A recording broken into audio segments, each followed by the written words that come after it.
Fenix in this game. And now I'll take the one that has a lot of fans in the crowd. For any of you MaDFroG fans, give a cheer for the Swedish Zerg. That's right, ladies and gentlemen, MaDFroG is already going to be very happy to find out soon enough that he is in the right position as the Red Zerg against cross-map Fenix as the Blue Terran. One time Zerg runs good on this map. They actually spawn in a decent position. MaDFroG, though, super popular, super famous Warcraft 3 hero back in the day. Oh, yeah. Now transferred into StarCraft 2, and by the sounds of it, is picking up a lot of fans, even though it is his home country, a little bit biased maybe. But nonetheless, a handsome, skillful newt.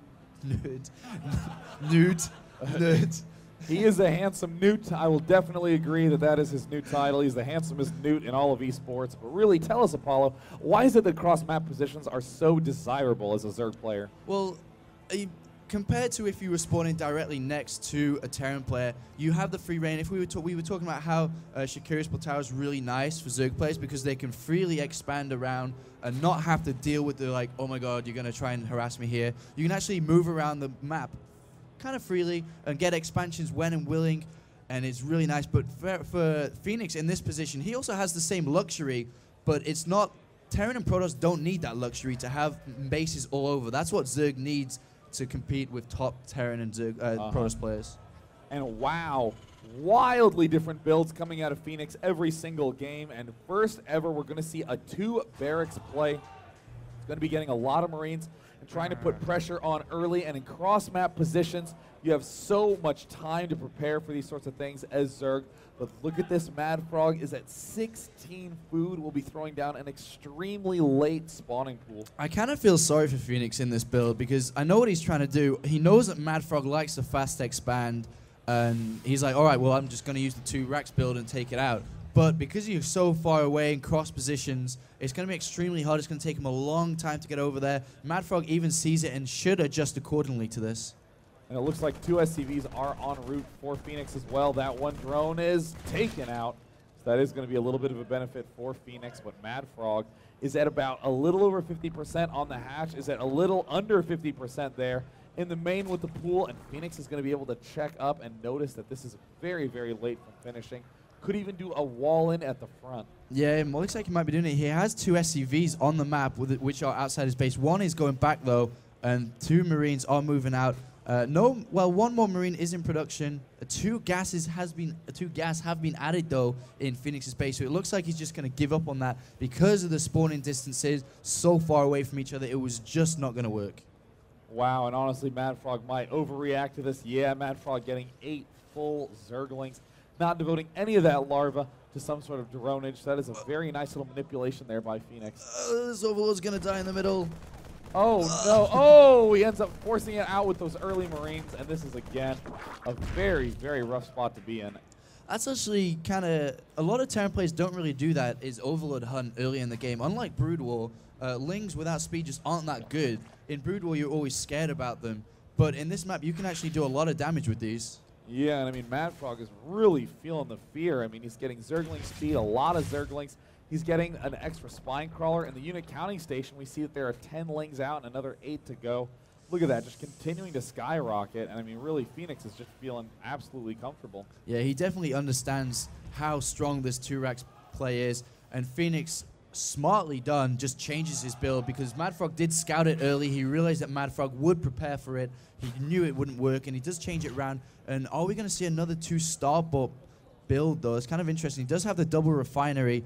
We are going to have, well, it looks like he has got 200 gas. There's no reason for him not to do it. The bunker as well. It should be quite interesting, this. Yeah, it looks like that bunker is going up. He has no intention of making any more Marines. There's the double starport coming up. And honestly, in Camp MaDFroG, he has spent so many resources making Zerglings that it is very awkward to suddenly decide that you want to go back and make drones. And Fenix is going to get a good look at everything going in there and just say, hey, why are there no drones mining? Yeah, there are so many Lings, and there's no way he can actually... he could kind of transition to maybe a Baneling Bus, but I don't think that's on his mind at all. And we are going to see these two starport builds. Unlike the last game on Scrap Station, MaDFroG has no overlords in sight. Because of those early Marines taking them down in the middle of the map, there are no overlords. There is no way he can even scout this. He just has to get a third queen. He only has one out so far. The second is building. He needs to get a third one ASAP to help defend against this. Will he suspect this, though? We don't know.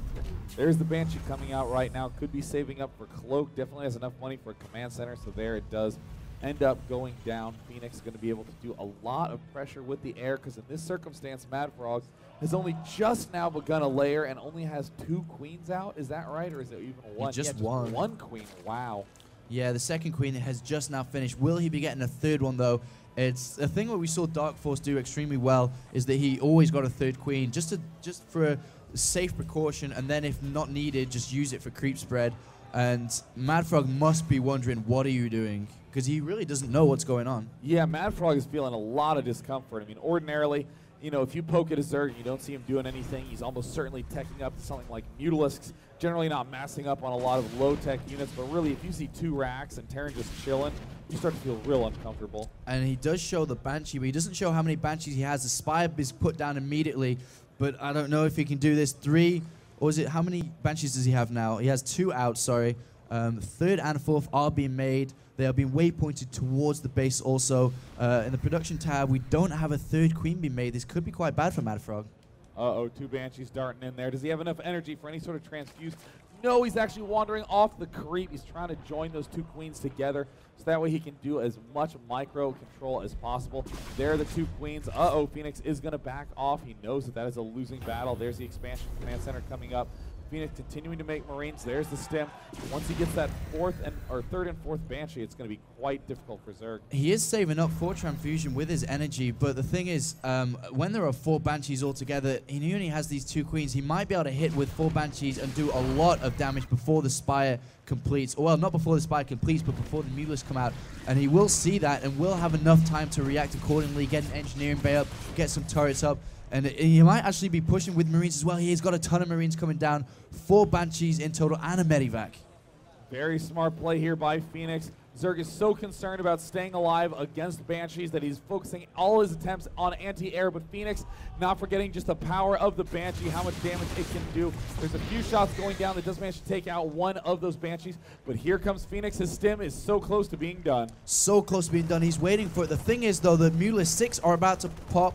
And with these Lings and all these Queens as well, I think that MaDFroG might be able to defend against this as soon as these Mutalisks come out. There's the stem, and the Banshees are doing a lot of damage to the ground. Fenix is trying to micro these Marines and does so very, very well. The Mutalisks do arrive, but getting target fire taken out one at a time. The Banshees finally fall, and there's just a handful of Marines that get cleaned up nicely. MaDFroG has defended the push for now. Yeah, MaDFroG superbly defends this once again. He is playing so well in the second and third game.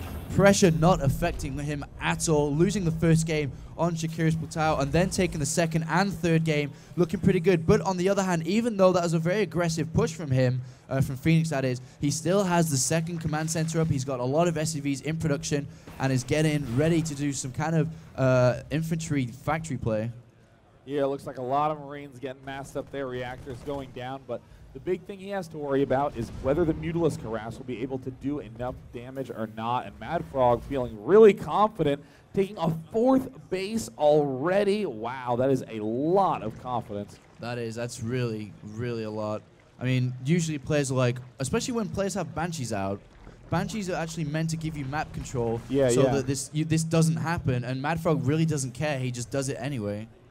And in the meantime, MaDFroG is making every single building he didn't get the chance to make in the previous games. At the same time, there's the scan from Fenix, getting a sense of what's up. And as usual, Fenix just finding any old excuse to attack. He doesn't even have the combat shield upgrade done. He is just moving out because he knows no Baneling nests quite yet.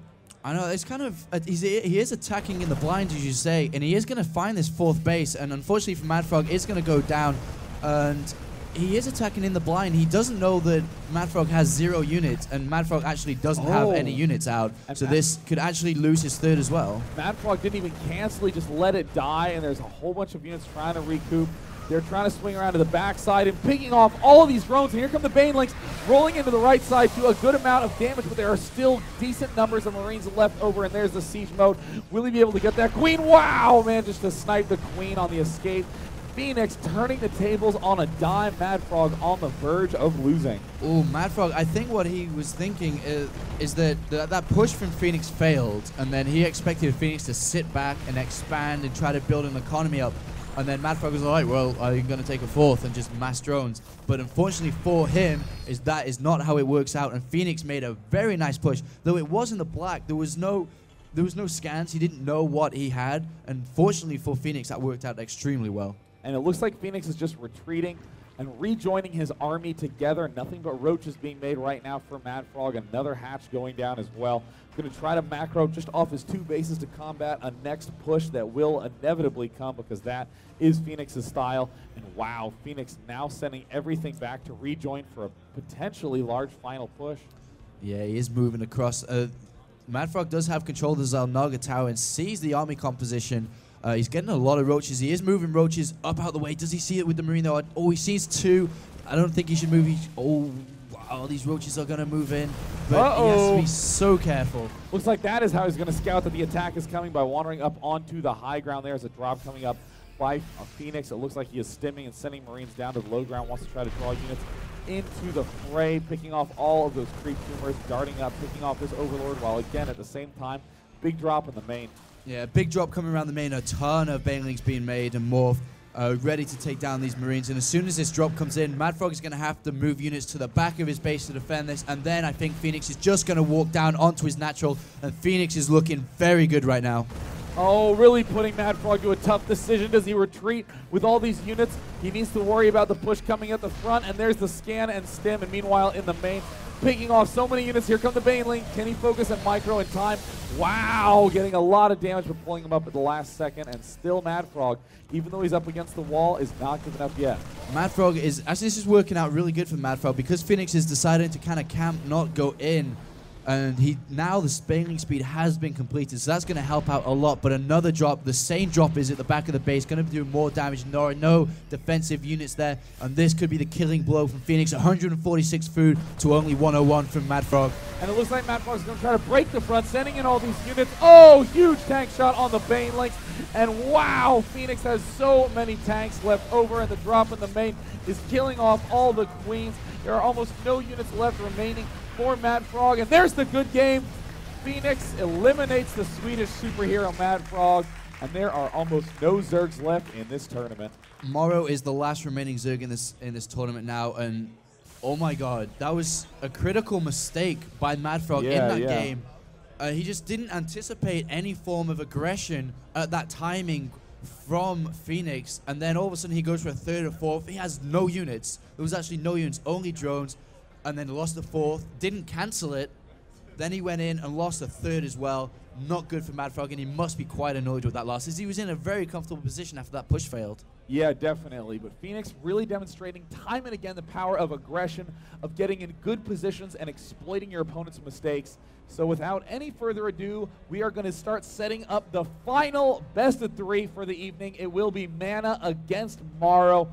Morrow, the last remaining Zerg in the tournament, despite having previously been a Terran player. The only other Zerg in the tournament was La Lush, who was eliminated 2-1 by Servio. Servio, wow. He has impressed me so much. Fire in this tournament. He has been such a good Terran for such a long